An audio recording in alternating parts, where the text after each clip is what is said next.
Capítulo 2. O Jardim Vivo. No alto daquele morro, eu poderia ver o jardim muito melhor, pensou Alice. Vou tomar por este caminho. Espere, interrompeu-se, depois de haver dado uns passos. Este caminho em zigue-zague é um perfeito saca-rolhas, de tanto que torce de um lado e do outro. Sim, torce, mas sempre subindo em direção do morro. Não sobe não. Ora sobe, ora desce rumo à casa. Creio que errei e que tenho de tomar outra estrada. Alice continuou a caminhar para o morro, mas ia sempre descendo e subindo, ora para a direita, ora para a esquerda. Errava sempre. Parecia que alguma coisa a puxava para o lado da casa. Em certo momento, ao fazer uma curva, deu com o nariz na parede. Arre! Que tanta insistência, casa! Não quero voltar ainda. Estou de viagem para o morro. Se entro, adeus minhas aventuras. Dizendo isto, Alice deu as costas à casa, com a ideia de seguir em linha reta até alcançar o morro. Creio que acertei agora, murmurou. É só seguir firme em linha reta. Mas nem bem havia pensado isto, e já o caminho deu um tranco violento, que a fez ir parar de novo na porta da casa. Também é demais, exclamou Alice irritada. Nunca vi casa tão intrometida e oferecida como esta. Mas como ainda estava avistando o morro, deliberou insistir. Pôs-se a caminhar, muito tezinha e zangada, e caminhou assim um bom pedaço, até que esbarrou num canteiro de margaridas, com uma touceira de lírios no centro. Amigo lírio, disse ela, dirigindo-se ao que se balançava mais graciosamente em sua haste. Que pena as flores não falarem. Falamos sim, respondeu o lírio, mas só quando vale a pena. Tão espantada ficou Alice com a resposta que emudeceu por uns instantes. Por fim, como o lírio nada mais dissesse, limitando-se a balançar-se em sua haste, pôde Alice perguntar em voz tímida, quase em murmúrio: E todas as flores falam? Tão bem como você, respondeu o lírio, e falam até mais alto. Mas nunca falamos primeiro, declarou uma rosa ao lado. E nós estávamos querendo que você começasse. Eu havia dito comigo, logo que você apareceu. O rosto desta menina agrada, embora não pareça rosto de uma menina inteligente. Também a sua cor é boa. Eu não dou importância à cor, disse o lírio, que era o branco, mas acho que suas pétalas, referia-se ao cabelo de Alice, deviam ser mais crespas. Alice, que não gostava de ser criticada, pôs-se a fazer novas perguntas para mudar de conversa. Vocês não têm medo de serem plantas aqui, sem ninguém para os defender? Temos aquela árvore acolá, que toma conta de nós, explicou a rosa. E que pode fazer uma árvore em caso de perigo? É um pé de unha de gato, arranha, respondeu a rosa. E faz miau, miau, disse uma margaridinha. Não sabia disso? Ouviu-se em seguida um coro de miaus. Todas as margaridinhas do canteiro começaram a imitar o miu do gato, enchendo o ar com as suas vozinhas finas. Silêncio! Gritou o lírio furioso, balançando-se em sua haste com raiva. Estas bobas sabem que não posso alcançá-las, por isso abusam, berrou ele danado. Não faça caso, disse a menina em tom de acomodação, e voltando-se para as margaridinhas barulhentas, lhes murmurou ao ouvido: Se vocês não calam a boca, colho-as todas já. Fez-se o silêncio num instante, e diversas margaridinhas vermelhas ficaram brancas de medo. As margaridinhas são umas sirigaitas, murmurou o lírio, ainda zangado. Quando alguém fala, elas falam também. todas a um tempo. Estou mais espantada de ver como vocês falam corretamente, disse a menina. Estive em muitos jardins em que jamais vi nenhuma flor falante. Nem sabia que semelhante coisa fosse possível. Por que isso? Porque só as flores daqui falam. Põe a mão na terra do canteiro que saberá, respondeu o lírio. Alice colocou a mão na terra do canteiro.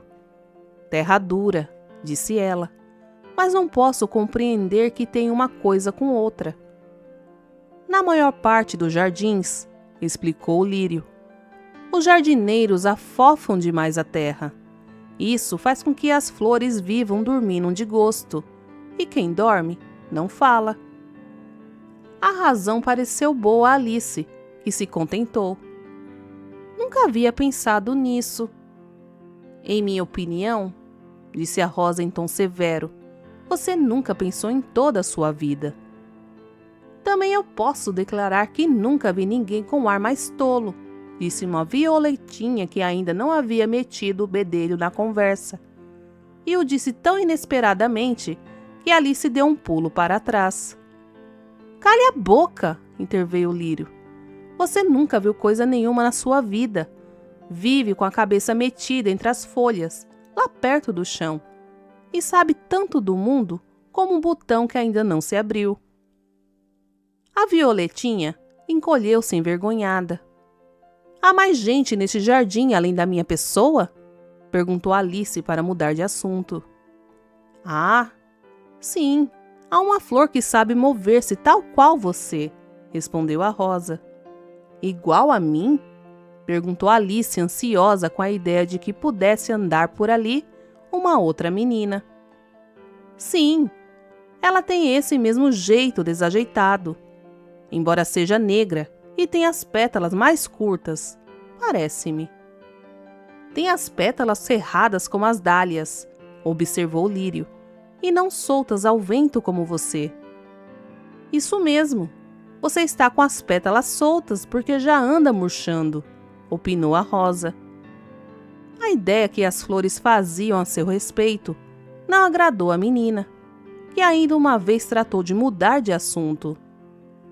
Mas vamos lá, disse ela. Essa tal criatura aparece sempre por aqui? Perguntou. Creio que iremos vê-la dentro em breve. Usa coroa. Onde? Na cabeça. Onde mais?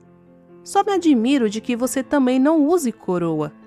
Supus que todas as criaturas da sua espécie as usassem. Lá vem ela! Gritou de repente um goivo. Ouço-lhe o tunque-tunque dos passos no pedregulho. Alice olhou na direção apontada e viu a rainha negra do xadrez. Está mais crescida, observou consigo, notando que em vez das 3 polegadas que tinha quando a salvou das cinzas da chaminé, estava ela agora mais alta a 5 palmos. Foi o ar puro deste jardim que fez isso, explicou a Rosa. O nosso ar aqui é uma maravilha. Apesar do gosto que tinha em conversar com as flores, Alice achou mais interessante ir dar uma prosa à rainha e despediu-se. Não vá por aí, disse a Rosa. Se quer encontrar-se com ela, siga pelo caminho oposto. Tal recomendação pareceu à menina tolice. Entretanto, calou-se e continuou a caminhar na direção da rainha. Com grande surpresa sua, porém, perdeu-a de vista logo depois e achou-se de novo na porta da casa. Aborrecida, Alice fez meia volta. Enxergou a rainha ao longe e insistiu em chegar até ela por meio de uma estratagema, que foi como aconselhar a Rosa, caminhar em sentido contrário. Acertou. Depois de 1 minuto de marcha, encontrou-se cara a cara com a rainha, justamente em cima do tal morro que tanto lutara por atingir. — De onde vem você? Indagou a rainha negra. — E para onde vai? Levante a cabeça. Fale com calma. Não fique assim a torcer os dedos. Alice desculpou-se, dizendo que havia perdido o seu caminho. Não sei o que você entende por seu caminho, Todos os caminhos aqui são meus, disse a rainha. Mas de onde vem, afinal de contas? Repetiu em tom mais amável. Seja delicada na resposta, isso valerá alguma coisa. Alice admirou-se da recomendação e vacilou na resposta, o que fez a rainha insistir. Vamos, responda, disse ela olhando para o relógio. É tempo, abra mais a boca e quando falar, diga sempre Vossa Majestade. Eu apenas queria conhecer este jardim, Majestade, gaguejou a menina. Está direito, aprovou a grande dama dando tapinhas na cabeça de Alice. Entretanto, este jardim não passa do matagal em comparação com os jardins que eu conheço. Sem discutir esse ponto, Alice continuou na sua explicação, dizendo que andara em procura do caminho que conduzia ao morro. Morro? Exclamou a rainha com desprezo. Conheço morros perto dos quais este não passa de um pequeno buraco. Não pode ser, exclamou Alice, animando-se a contradizê-la. Um morro jamais poderá parecer um buraco. Isso é bobagem. A rainha sacudiu a cabeça e disse: Você pode chamar a isto bobagem, mas eu tenho ouvido bobagens perto das quais esta pode ser considerada sabedoria igual à dos dicionários. Receosa de que a rainha estivesse ofendida, Alice imitou-se a fazer uma saudação de cabeça. Em seguida, as duas caminharam em silêncio até o alto do morro. Por alguns minutos, a menina se manteve calada, com os olhos postos na paisagem que dali se descortinava. Linda paisagem! Numerosos riozinhos corriam em linha reta e cortavam-se uns aos outros, formando lotes de terreno quadradinhos igualzinhos, divididos por cercas vivas. Este campo está dividido tal qual um tabuleiro de xadrez, murmurou Alice por fim. Deve haver gente movendo-se nele. Sim. Ah, é uma partida de xadrez. Uma grande partida de xadrez que está sendo jogada no mundo. Porque isto que tenho debaixo dos olhos é o mundo. Não me resta a menor dúvida. Oh, que engraçado! Como desejaria ser uma das pedras desse xadrez. Podia começar peão, embora preferisse ser rainha. Pensando isto, Alice olhou com o rabo dos olhos para a rainha negra, a qual sorriu, muito agradada, e disse: Facílimo! Poderá ser o peão da rainha negra, começando a partida na segunda fileira de casas. Cada quadrado num tabuleiro de xadrez se chama uma casa. Quando alcançar a oitava fileira, virará a rainha. A conversa foi interrompida, aí porque de súbito ambas começaram a correr. Quando mais tarde Alice procurava recordar-se disto, atrapalhava-se. Não podia lembrar-se de como a coisa começou, apenas lembrava-se de que correra, de mãos dadas com a rainha, a qual disparara tão rápida que ela mal a podia acompanhar. Mais depressa! Mais depressa! Exclamava a rainha todo o tempo, sem que Alice nada pudesse responder por falta de fôlego. O mais curioso de tudo era que as árvores e as mais coisas que as rodeavam nunca saíam do lugar. Será que tudo corre juntamente conosco? Pensou Alice consigo. E a rainha, como que adivinhando esse pensamento, retrucou: Mas depressa! Não pense em coisa nenhuma! Alice não pensava em pensar, sentindo até que nunca mais conseguiria pensar coisa nenhuma em sua vida. Tal era a falta de fôlego que a atormentava. Apesar disso, a rainha prosseguia no seu mais depressa, de sempre, arrastando-a com ímpeto cada vez maior. Estaremos chegando? Perguntou por fim a menina já exausta. Quase, respondeu a rainha. Mais 10 minutos e chegaremos. Depressa, depressa! E em silêncio continuaram ambas a correr com tamanha rapidez que que o vento parecia arrancar o cabelo de Alice. Agora! Mais depressa ainda! Exclamou logo adiante a rainha, aumentando ainda mais a velocidade. Mais voavam que corriam. Seus pés mal tocavam o solo. Súbito a rainha parou e Alice, totalmente sem fôlego, viu-se quase desmaiada no chão. A rainha encostou-a a uma árvore, dizendo com carinho: "Pode descansar um bocado agora." Olhando em torno, teve Alice uma grande surpresa. "Como isto?" perguntou. "Estamos sempre debaixo da mesma árvore. Parece que não saímos do ponto onde estávamos. Não noto mudança nenhuma." "Está claro", disse a rainha. "Para que mudanças?" "Na minha terra", replicou Alice ainda arquejante, "quem corre como nós corremos, chega sempre a um ponto diferente daquele de onde partiu." "Deve ser uma terra muito lenta essa", comentou a rainha. "Aqui é preciso correr como corremos para ficar-se no mesmo ponto. Para mudarmos de lugar seria preciso que corrêssemos o dobro."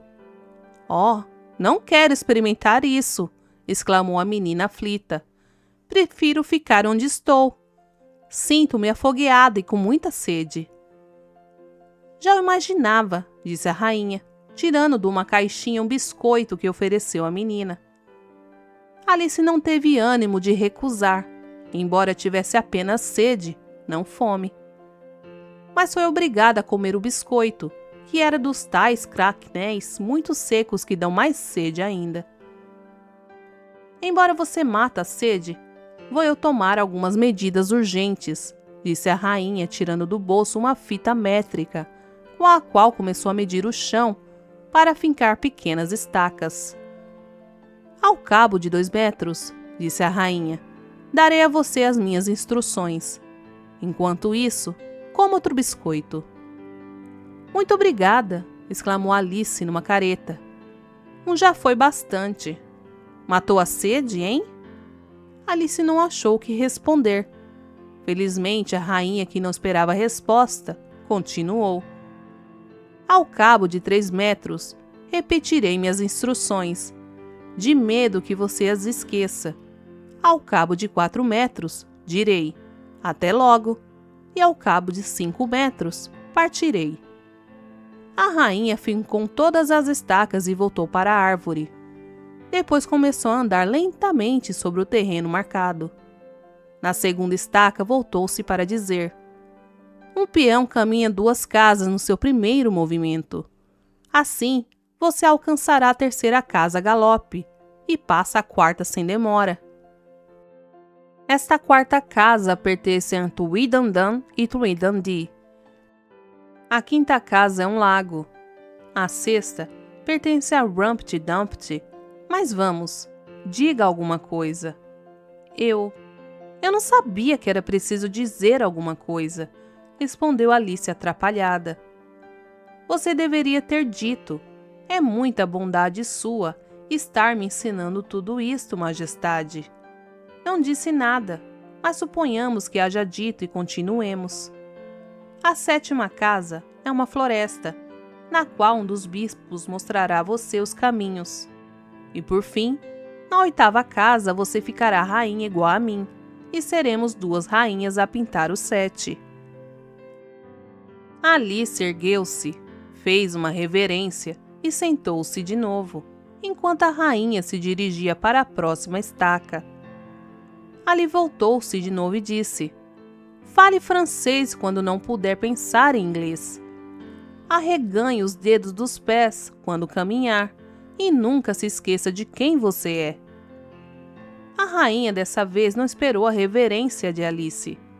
Saltou logo para a próxima estaca e de lá, voltando-se um momento, disse: "Até logo!" e pulou para a última estaca. Como aquilo foi, a menina jamais pôde perceber. O certo é que, ao alcançar a última estaca, a rainha desapareceu. Se esvaiu no ar ou se correu tão depressa que fosse impossível percebê-lo, Alice não soube nunca. Ali ficou sozinha, convencida de que era um peão de xadrez e de que em breve teria de realizar o seu primeiro movimento.